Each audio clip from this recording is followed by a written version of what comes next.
This week's On the Ledge is supported by Hoppy, the home management website where you can save money on your household bills and find tradespeople for all those jobs around the home. Why not see how much time and money you can save today at hoppy.co.uk. That's hoppy.co.uk.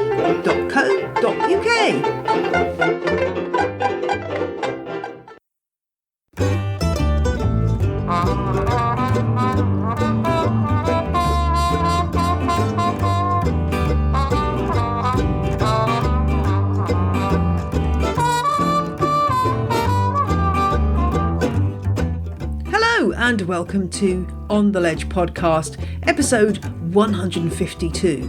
It's Leaf Botany, part 3.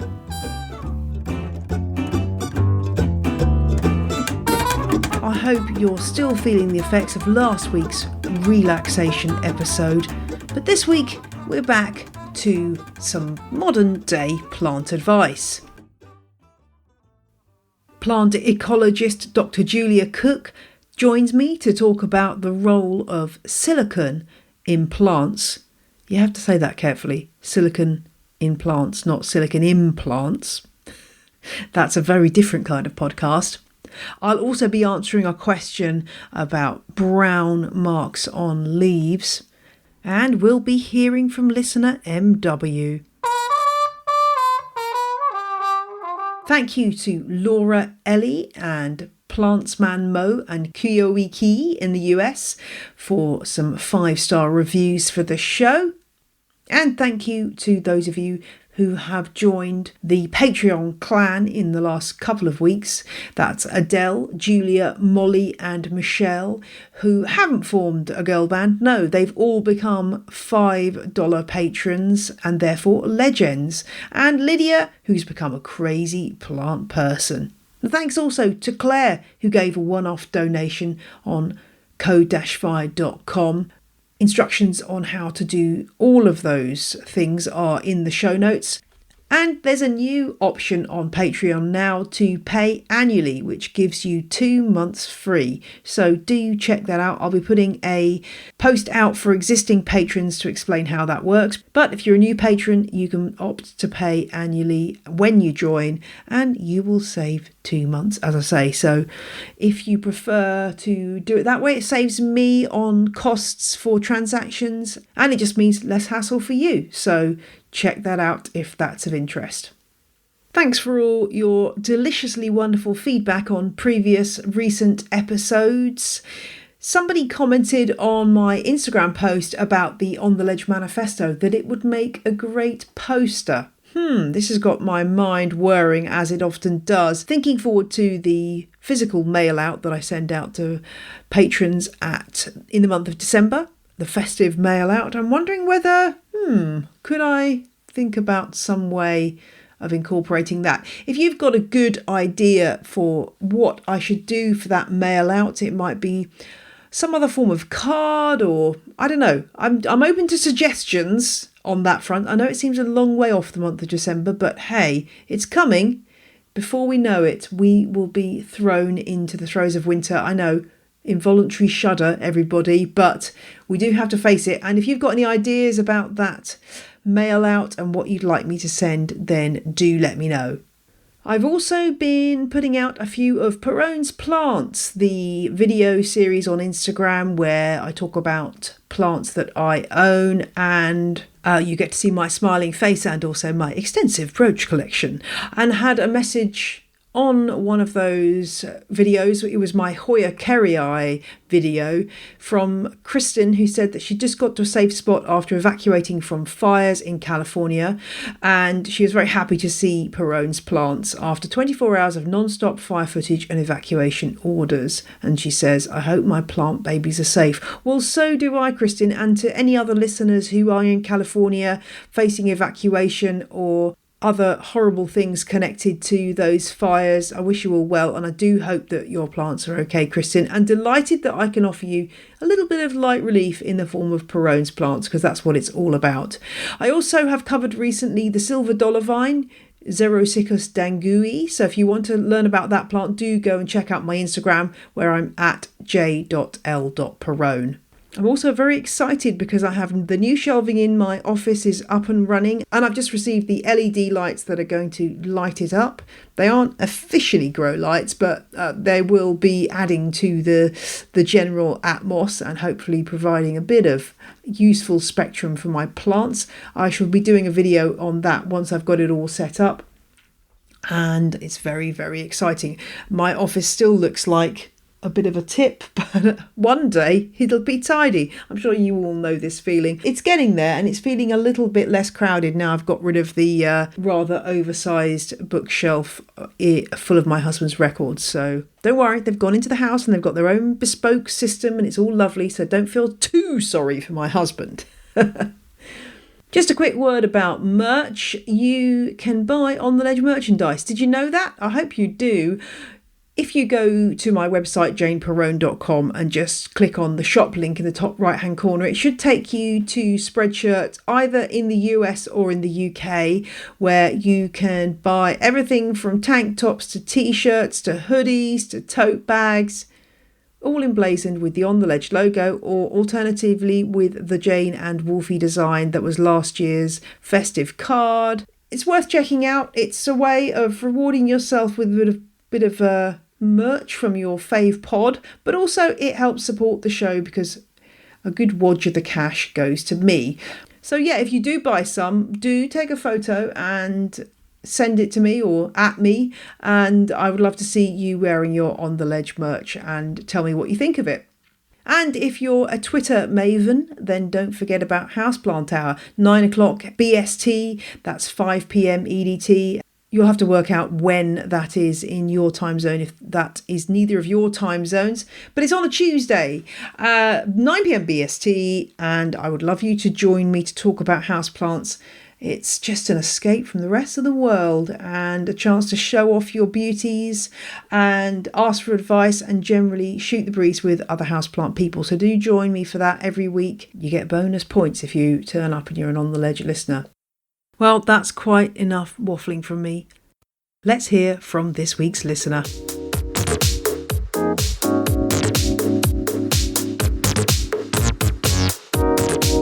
My name is M.W. Bartlett, and I live in Western Massachusetts in the United States. I've been enjoying Jane's podcast for a couple of years, and my father's mother used to work at the Brooklyn Botanic Garden, and my dad, although he was a pathologist, also loved and cared for plants all his life. And I inherited their love for plants, as has my oldest daughter. Question 1. There's a fire and all your plants are about to burn. Which one do you grab as you escape? I would save my one little cactus pup from my red-headed Irishman cactus. The original plant belonged to my grandmother and was over 60 years old. But last year it got rot because I watered it more often than my dad had told me to, and I lost the whole thing except for 6 pups, with which I tried various rooting methods, and only one little pup survived. Question 2. What is your favourite episode of On The Ledge? This may sound crazy, but my favorite episode was a soundscape that Jane did in her potting shed. Sounds are very important to me, and they can be either painful or soothing, and that one was really wonderful to listen to. Question 3. Which Latin name do you say to impress people? Well, I don't say it to impress people really, but I like to say Syngonium podophyllum because there are so many common names for that plant that for me and my daughter, when we're talking about plants, it's easier to say the Latin for that one. Question 4. Crassulation, acid metabolism, or guttation? Guttation, definitely. It is beautiful, especially when there's some light coming in through the window behind the drop of water at the end of a leaf. Question 5. Would you rather spend £200 on a variegated monstera or £200 on 20 interesting cacti? I would say I'd rather spend the money on cacti. I love cacti, especially weird ones. The stranger the better. And I'm really not a big fan of variegated plants. So there's my answer.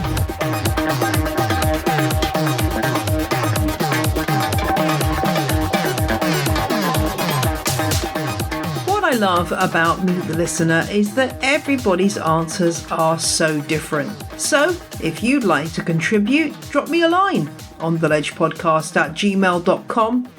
And who knows, we could be hearing what you think about guttation very soon. Let me ask you a question. What is a leaf made of? And I think probably most of us would say, when asked this question, maybe we'd say carbon, maybe we'd say water, nutrients, cellulose. But I think very few of us would mention silicon. And yet silicon can make up to 10% of a leaf's dry mass. But what exactly is silicon and what role does it play in the life of our leaves?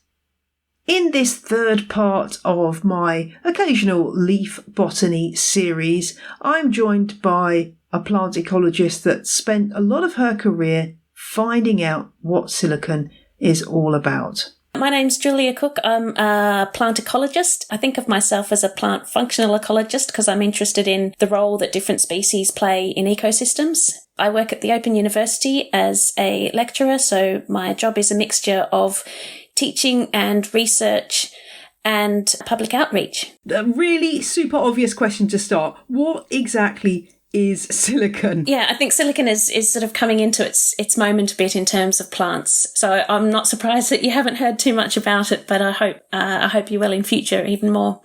So silicon is one of the elements. It sits on the periodic table below carbon, and it doesn't usually exist just as plain silicon on Earth. It's often silica.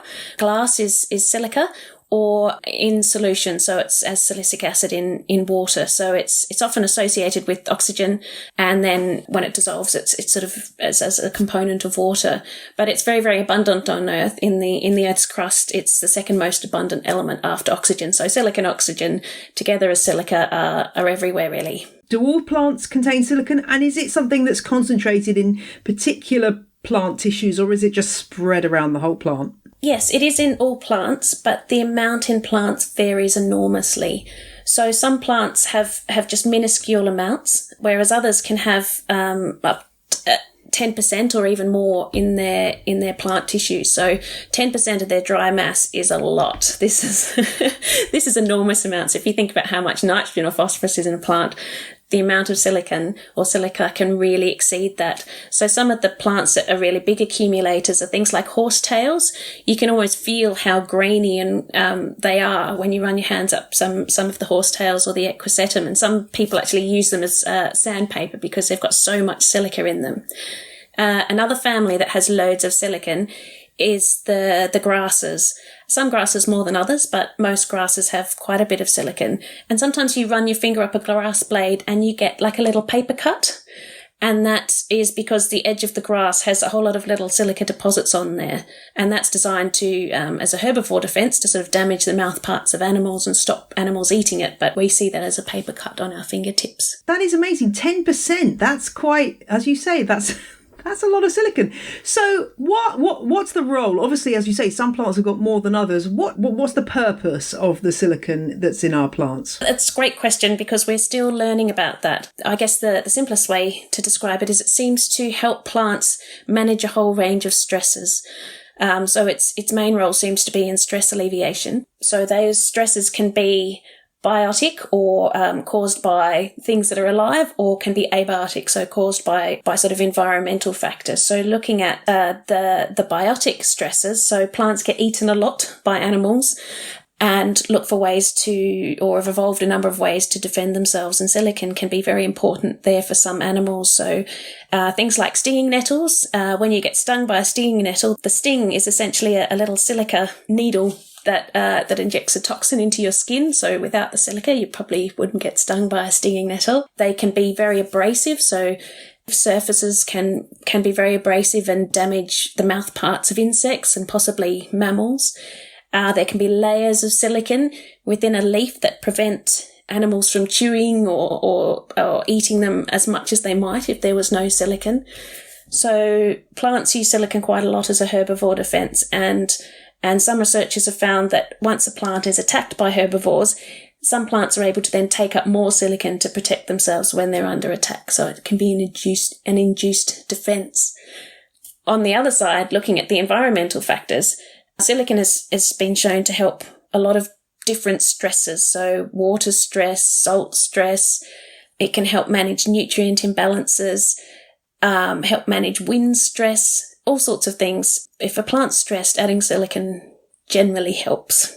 So as a houseplant grower, this obviously immediately makes me think of my own selfish world and think about whether I need to worry about the silicon in my plants and the amount. I have seen some fertilizers for houseplants recently advertising include silicon and making a big play of this. But is that something that's worth considering? How do plants usually get their silicon in the first place? So that's really interesting that you've noticed that change. And I don't know if that's because people making the fertilizers have appreciated the importance of silicon now, and are adding more silicon, or whether they're reporting silicon that was always there. I'm not sure. Certainly, silicon is applied a lot as a fertilizer in agricultural systems, particularly in rice and sugarcane, where as crops are harvested and things, people are removing silicon from the system and depleting the available silicon. So it's becoming increasingly popular as in fertilizers. In terms of indoor plants, I don't know if there's been a lot of work looking at indoor plants specifically, but I know there's a lot of work looking at hydroponics and sort of indoor crop plants where silicon is routinely added and very important. So I think you also ask how plants obtain silicon. So plants take up silicon through the roots as dissolved in the soil solution or the water solution, so as silicic acid, and then that goes through the transpiration stream and then is deposited all throughout the plant. Often there's more in leaves or the shoots and the leaves of plants, but there can be high silicon deposits in roots and bark and wood and all sorts of places in the plant. One of the things when I've been sort of reading around on the internet is I noticed that it comes up a lot for cannabis websites, and I guess that's one of the areas of, should we say, indoor crops where people are trying to maximise their yields, and it certainly seems to be something that cannabis growers are hot on. So perhaps, as is often the case with houseplants, a lot of these trends and ideas come from the cannabis growing industry and then kind of trickle down to houseplants. So it'd be interesting to know if that is the case with this one. But yeah, certainly I've seen a couple of fertilizers that advertise they contain silicon. I guess in a pot, there's more of a chance, as you say, that the silicon is going to be depleted. I mean, would there be a reasonable amount of silicon in an average potting mix that you might get, but that would be depleted over the course of the plant's life, presumably if it's sat in the same pot for several years. Different soils have different amounts of silicon in them in total, but they also vary in how much silicon is available for plants. So something like a basalt that's quite a basalt-derived soil that might be quite new might have a lot of silicon that's available, but a very old soil that's heavily leached won't have much silicon available. And then in potting mixes, I guess it depends what's in there and how much organic matter's in there and what that organic matter is.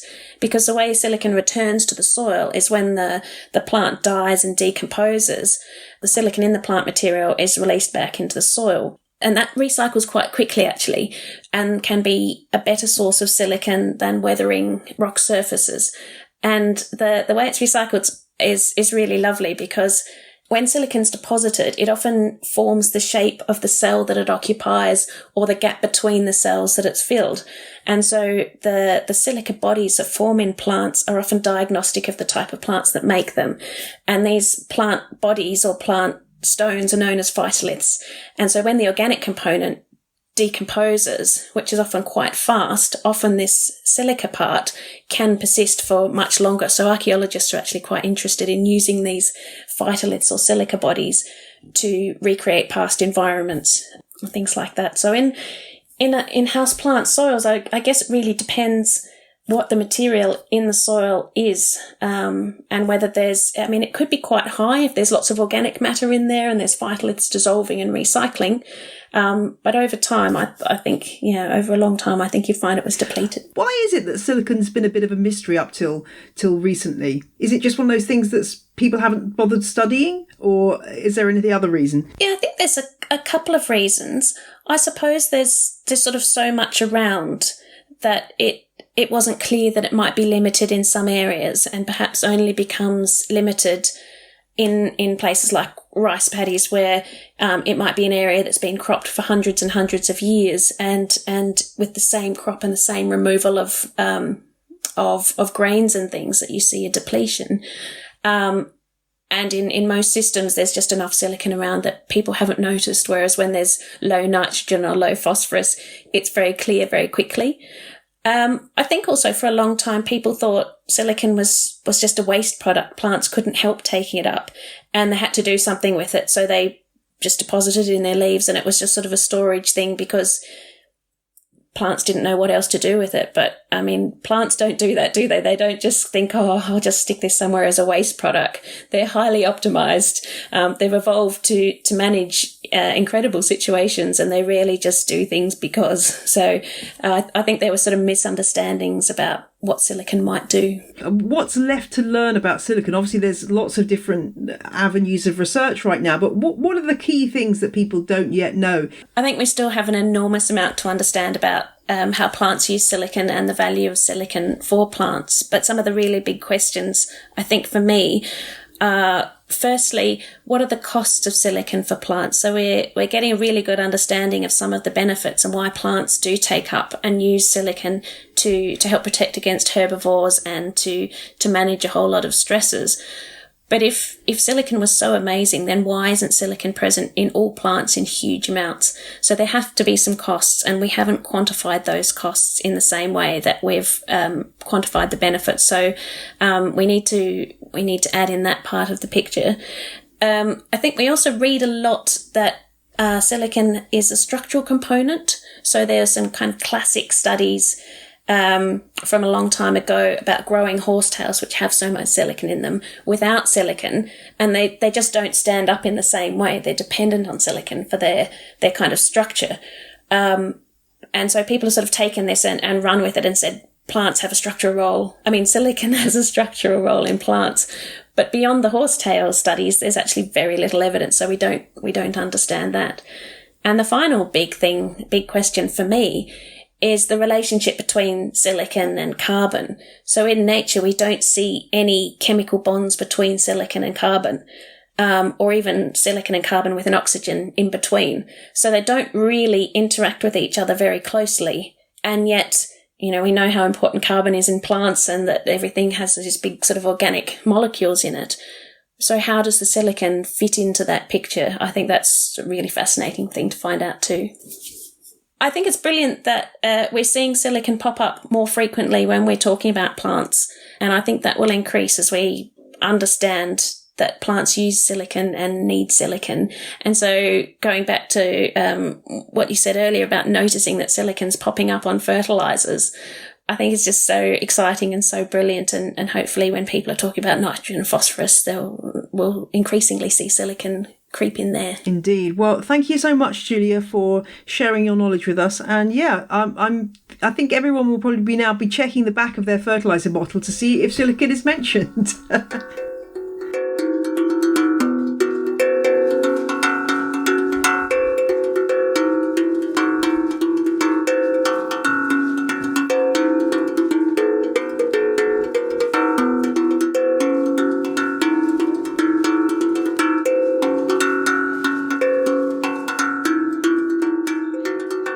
Thanks so much to Julia for joining me. And if you're wondering what that fertiliser that I mentioned was that had highlighted the presence of silicon, it's called Plant Magic. It's not a product I've tried. It's something I saw online or on a shelf somewhere, and it's, I think, mainly used by hydroponic growers. But do have a look at your fertilisers and let me know if any are selling themselves on the basis of silicon, because it would be really interesting to know. And if there's any other topics you'd like me to cover in this leaf botany series, do let me know. Part 4 is going to be about pigment, so if that's something you've been wondering about, hang on, because we'll get into that in our next leaf botany special. And now it's time for question of the week. And this one is in response to a couple of different queries that I've had recently about brown spots on leaves. Now, I have to admit that my heart slightly sinks when I see a question like this, because there are so many different things that can cause damage to leaves. From physical, so your cat having a claw at your plant, or that toddler who's so fascinated by the leaves they decide to tear a hole in them, to fungal conditions, and of course pests. And that makes diagnosing brown leaf problems quite tricky. Barry got in touch with a question about a newly unfurled Philodendron biliettii leaf and found that there was a translucent spot that feels almost like a blister on the leaf. Meanwhile, someone called Lobsterpot got in touch on Instagram with a very similar question about a calathea, because theirs was suffering some browning damage. And looking at the pictures of these very different plants, it occurred to me that the problem was still the same. And it's this: lots of us have been experiencing very, very hot days and intense sun. It's the time of year in the Northern Hemisphere for that to happen, but it can totally catch you out if you are a new person to plants. And in fact, it's still catching me out to this day. What am I saying? It's one of those things that does happen. Your plant is in the same position it's always been, and suddenly it's getting burnt. What's going on? Well, when the sun is really intense, even plants that have been used to that particular setting, when you get those really incredibly bright days, can suffer from sunburn. Particularly those young leaves that haven't really had a chance to build up much of a resistance against the strong sunlight, and bam, brown spots are the result. The other aspect of sunburn damage is that the plant struggles more when it's very, very dry. So if you've got plants that have got really dry soil plus really intense sunshine, that is the worst case scenario and the most likely case for sunburn. What's happening when the leaf gets sunburned? Well, it's basically the pigment chlorophyll is just being destroyed by the strength of the sun. And you end up with these kind of like blistery, brown, bleachy areas. And gradually, as they dry out, they'll become sort of like brown tissue paper, basically. The other thing that tends to happen is that people will have a lovely cactus or succulent which is doing really nicely on their sunny windowsill, and they'll think, oh, I'll give my plant a treat and I'll take it outdoors and put it in my sunniest corner of my patio or balcony or whatever. And then suddenly the plant looks very distressed and is covered in brown marks, and it's mysterious because of course that plant's a cactus or a succulent and they live in high light conditions. So how can this be happening? Well, in that case, the plant is adapted to the environments that you've had it in for many weeks or months, and suddenly moving it to the sunniest spot in your outside space is a very, very different environment. And you will find that a lot of plants will burn, even if they're desert plants. It's like me sitting inside with no sun exposure for 6 months, and then going outside into my garden and sitting there at 1 o'clock in the afternoon for an hour and expecting that my small amount of Italian genes are going to save me from being burnt. Not the case.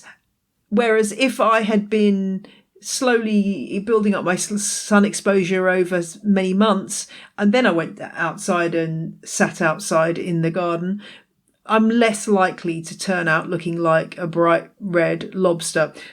In fact, as Lobsterpot replied on her Instagram, the sun truly is a deadly laser. Skincare and plant care communities agree on this point. Indeed. So when you've got plants inside and they're in exactly the same spot, but it's a very, very intense period of hot weather, it is worth considering moving them to a more shady spot.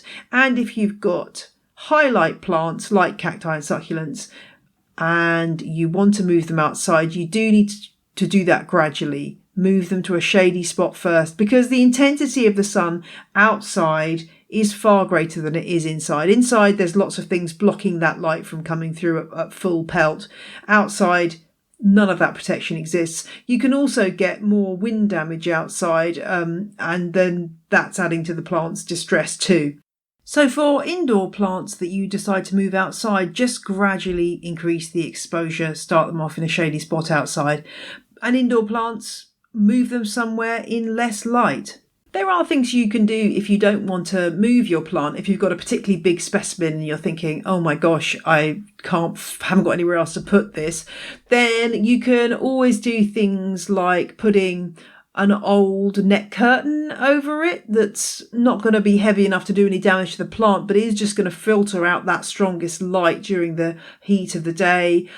Obviously, you can also pull curtains or blinds or any kind of barrier stuck in front of your plant that will protect it from the heat of that sun when you know you've got a heat wave coming and the sun's going to be particularly intense. And the sad news with sunburn, or indeed any other form of leaf damage really, is that the leaf is not going to recover. The leaf will always look like that. Now, in a plant like a rosette forming succulent, in a way that's the best case scenario, because the way the rosette grows, the leaves that are damaged are gradually going to grow outwards and then can be removed. If you've got something like a Swiss cheese plant, then it's a toss-up as to whether you cut away that leaf and remove it altogether or just leave it there and let other new leaves come along and cover over the embarrassing burns. It's really up to you how you want to deal with it and how bad the damage is. If you're worried about identifying the difference between leaf damage and browning caused by lack of humidity and leaf damage through sunlight, usually the sunlight damage is kind of anywhere on the leaf, but the humidity damage will normally be at the tips or sometimes the edges of the leaf. So that's generally how you can tell what's been going on. And how do you know that your plant is in a position where it's going to get sunburnt in the first place? Well, if you've got a light meter of any kind, then you can measure the different lights in different areas of the room. But really, you can just use your eyes and your observational skills to observe this. Obviously, the first thing to say is it south facing? That's going to be the most intense sun coming from that direction. West facing is second strongest, then east facing, then north facing. But it's also a question of how big the window is, whether there's any obstacles in the way. So, for example, if you've got bookshelves that are blocking the light from coming in and making a plant further away not get so much light, or if you've got net curtains or any kind of blinds up at the window, all of those will be taking away light from the plant. I guess the lesson of all of this is that you just can't sit on your laurels when it comes to your houseplants. Things are changing all the time, from the seasons to your own individual plant's stage of growth, so vigilance is all. Keep a close eye on your plants and you'll notice any changes quickly and be able to respond. Obviously, life doesn't always allow that to be the case, so don't beat yourself up when your plant gets a little bit sunburnt or picks up a few bugs. The main thing is how you respond to those challenges and get your house plants back on track.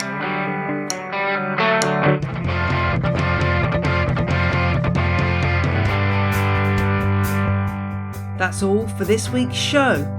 Thanks to my guest, Dr. Julia Cook, and to my listener, MW, for joining me this week.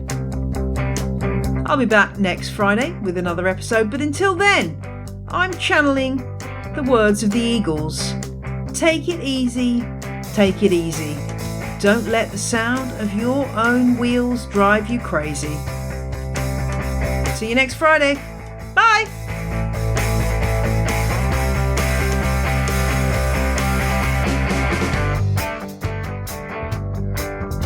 The music you heard in this episode was Roll Jordan Roll by the Joy Drops, An Instrument the Boy Called Happy Day Gakana by Samuel Corwin, and Sundown by Josh Woodward. The ad music was Whistling Rufus by the Heftone Banjo Orchestra. All tracks are licensed under Creative Commons. See janeperrone.com for details.